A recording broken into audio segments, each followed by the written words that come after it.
You mentioned being a big football fan. Like, where did that start?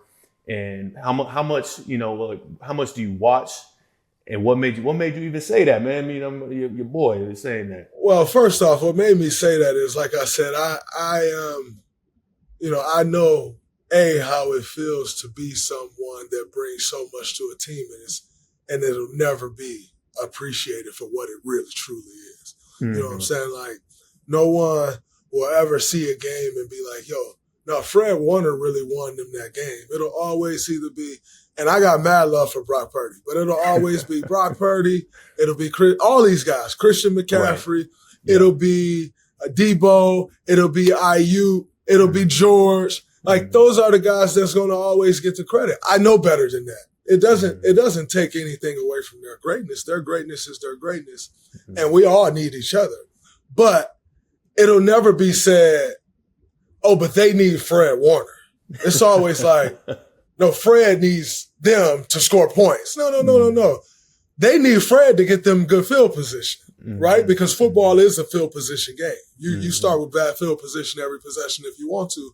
We'll see how great your offense really is, and so I admire that. And yet, I watch you, I watch interviews, I watch everything because I need to understand the psyche of a player. Your skill set is one thing, but I watch your interviews so I can further understand your psyche. And you're never a guy like, yo, it was me.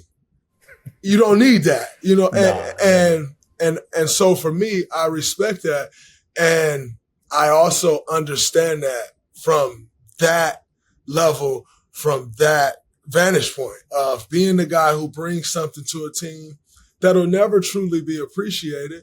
But I understand what I bring to that team, and what we can appreciate is our teammates understand what we bring to that team. And so when 1,000%. You get that, like for me, to get the appreciation from Steph, I don't care what anybody ever say about me because I know the love and appreciation that I get from him is enough for me. That's and plenty.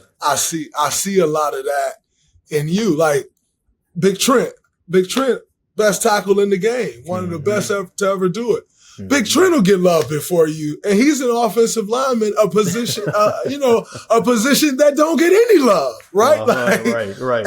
And yet he'll get love, and 100% should. Yeah. But it's never viewed as like, yo, a defensive guy can win a game for that team, and I sympathize with that.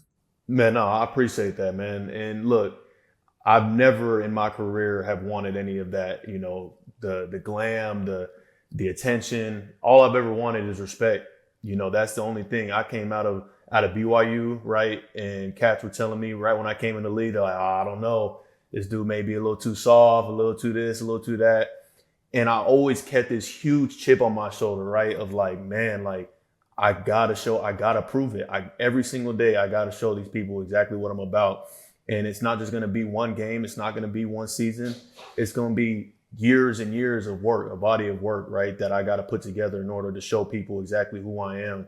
And it doesn't just happen on Sundays, man. It happens every single day in the way that you work and the mindset that you carry with yourself, all the way through and through. And I think that's what me and you have a lot in common just from watching you from afar and admiring your game and the way that you approach your craft is the mindset, right? People talk about that, man, just trying to impose your will on cats. And it's different, obviously, basketball and football. Football, there's a little bit more of that banging and that clacking in football. But, man, you bring that physicality to the sport of basketball, man. And that's something that is appreciated.